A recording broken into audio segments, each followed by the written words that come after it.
샬롬 할렐루야. 시편 37의 6절입니다. 네 의를 빛같이 나타내시며 네 공의를 정오의 빛같이 하시리로다. 아멘. 갈라디아서 6장 7절입니다. 스스로 속이지 말라.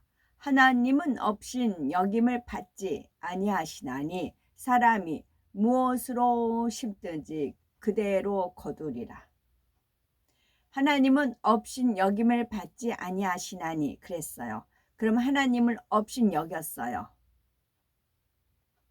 근데 하나님은 업신 여기를 받지 않아요. 방패로 딱 막았어요. 그럼 누구한테 가? 본인한테 가요. 본인이 업신 여김을 당합니다. 하나님 말씀이십니다. 제목은 공의입니다. 살아계신 하나님은 우주 만물의 창조주로서 전지전능하십니다. 이러한 하나님의 능력을 체험하려면 응답받을 수 있는 방법을 알아 그대로 행해야 하지요.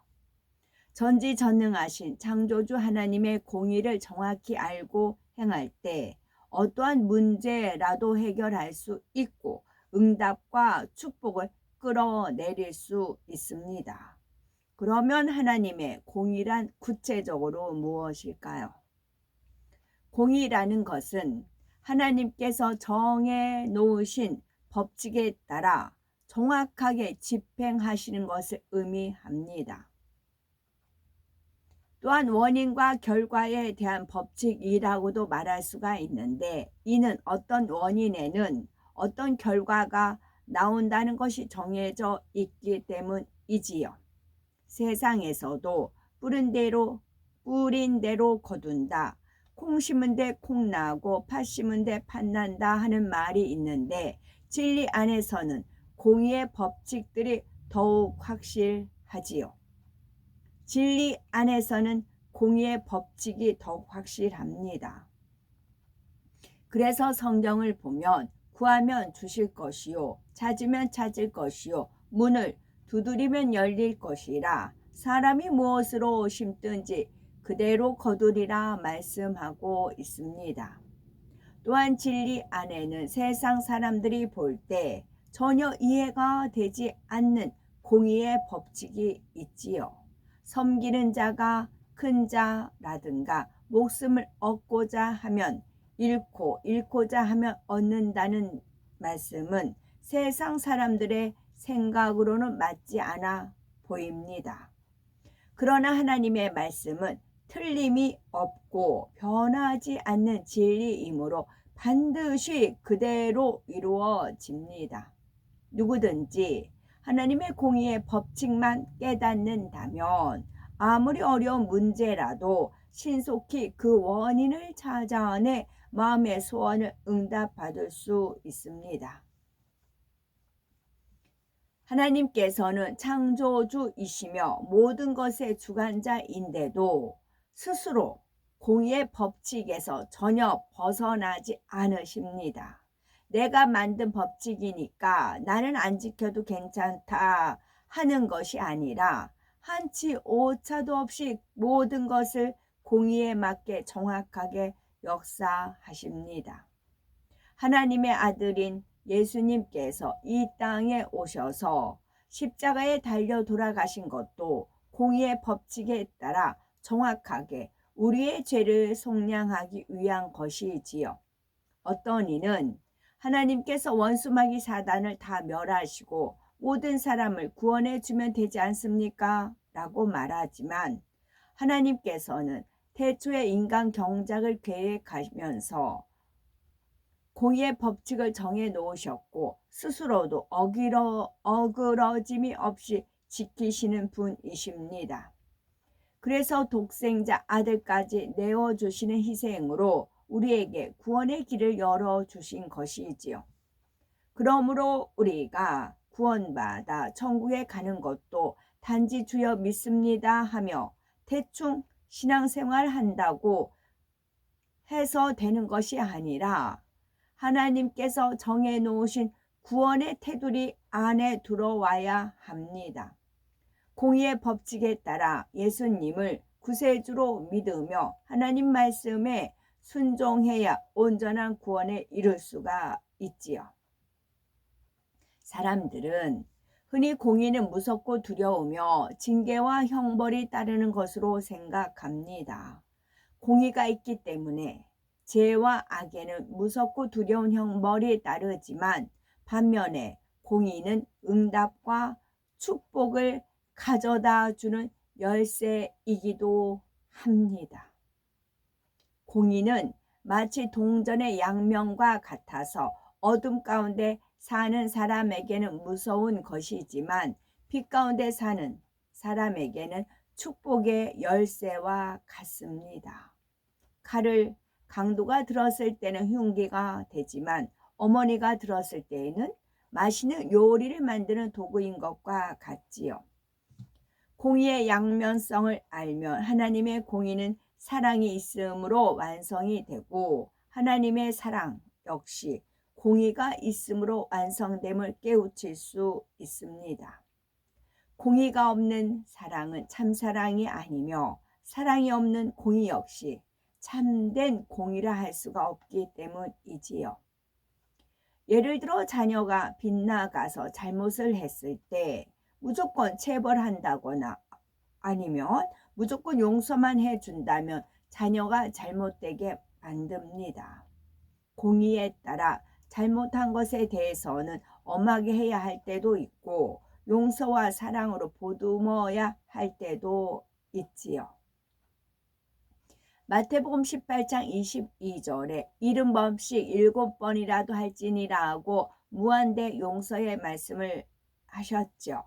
히브리서 12장 6절에는 주께서 그 사랑하는 자들을 징계하시고 그가 그의 받으시는 아들마다 책찍질 하심이니라 하시며 참사랑에는 징계가 따른다는 공의에 대해서도 말씀합니다.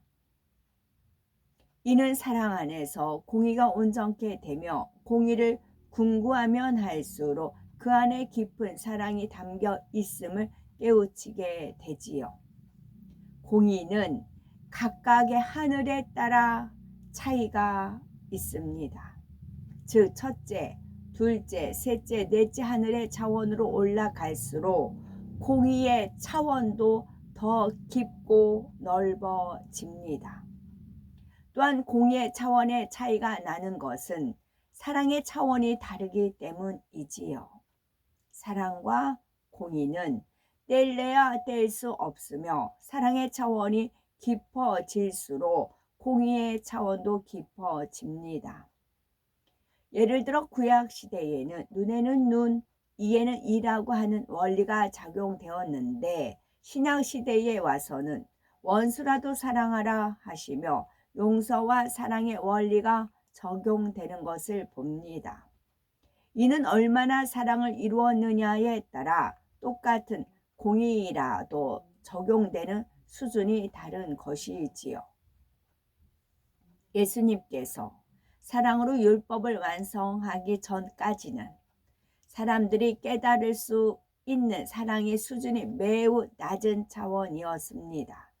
만일 이들에게 원수까지라도 사랑하라는 지극히 높은 공의를 적용시키면 도저히 감당할 수 없지요. 그래서 구약 시대에는 그들의 수준에 맞게 눈에는 눈, 이에는 이라고 하는 낮은 차원의 공의의 법칙을 적용하며 질서를 세우신 것입니다. 하지만 예수님께서 이 땅에 오셔서 죄인인 우리를 위해 생명까지 내주는 사랑으로 율법을 완성하신 뒤 하나님께서 요구하시는 공의의 수준이 높아졌습니다. 예수님을 통해서 원수도 사랑하는 사랑의 차원을 보았기 때문에 용서와 긍휼이 적용되는 공의의 차원을 요구하신 것입니다. 따라서 공의는 얼마나 마음을 사랑으로 채우고 영으로 일구었느냐에 따라 저마다 느끼는 차원 역시 다릅니다. 우리가 응답받기 위해서는 선과 겸비함 등 많은 응답의 법칙이 있지만 가장 기본적인 두 가지 법칙은 바로 믿음과 순종입니다. 하나님의 말씀을 믿고 그대로 순종할 때 응답받는 것이 바로 공의의 법칙이기 때문이지요. 마태복음 8장에 나오는 백부장이 이러한 공의의 법칙대로 행했습니다. 백부장은 하인의 병을 위해서 지배국인 로마 군대의 백부장이라는 신분을 벗고 예수님 앞에 나오는 겸비함이 있었지요. 또한 하인의 병을 위해서 자신이 직접 나오는 선한 마음도 있었습니다. 무엇보다 그가 응답받을 수 있었던 까닭은 믿음이 있었기 때문이지요. 백부장은 예수님께만 나가면 어떤 병도 깨끗이 치료된다는 소문을 들었을 때 그대로 믿었습니다. 예수님을 신뢰하였지요. 그래서 예수님께 다만 말씀으로만 하옵소서, 그러면 내 하인이 낫겠사옵나이다 라는 믿음의 고백을 할 수 있었습니다. 이런 믿음을 소유하려면 먼저 하나님의 말씀에 순종하지 못한 것들을 회개해야 합니다. 하나님을 서운하게 했던 것, 하나님을 서운케 하거나 하나님 앞에 약속을 지키지 못한 것, 온전한 주일 성수와 11조를 하지 못한 것 등을 회개해야 하지요. 또한 세상을 사랑하고 사람들과 화목하지 못하며 혈기, 짜증, 감정, 시기, 질투, 다툼, 거짓 등 온갖 악을 품고 행한 것을 회개함으로써 하나님 앞에 막힌 죄의 담을 헐고 기도받을 때 믿음이 주어지고 믿음대로 공의의 법칙에 따라 응답받는 것입니다. 이 밖에도 각종 예배에 빠짐없이 참석하고 쉬지 않고 기도하며 하나님 앞에 심는 등 응답받기 위해서 순종해야 할 것이 많이 있습니다. 그러한 순종이 나오기 위해서는 철저히 자신을 죽여야 하지요. 무엇을 죽여야 할까요? 교만, 자존심, 틀, 생각, 이론, 세상의 자랑, 세상에 의지하려는 마음 등등을 다 버려야 합니다. 이런 하나님의 공의의 법칙을 하나하나 깨달아 행함으로써 심은 대로 거두게 하시고 행한 대로 갚아주시는 하나님께 응답과 풍성한 축복을 받는 우리가 되어야 되겠지요.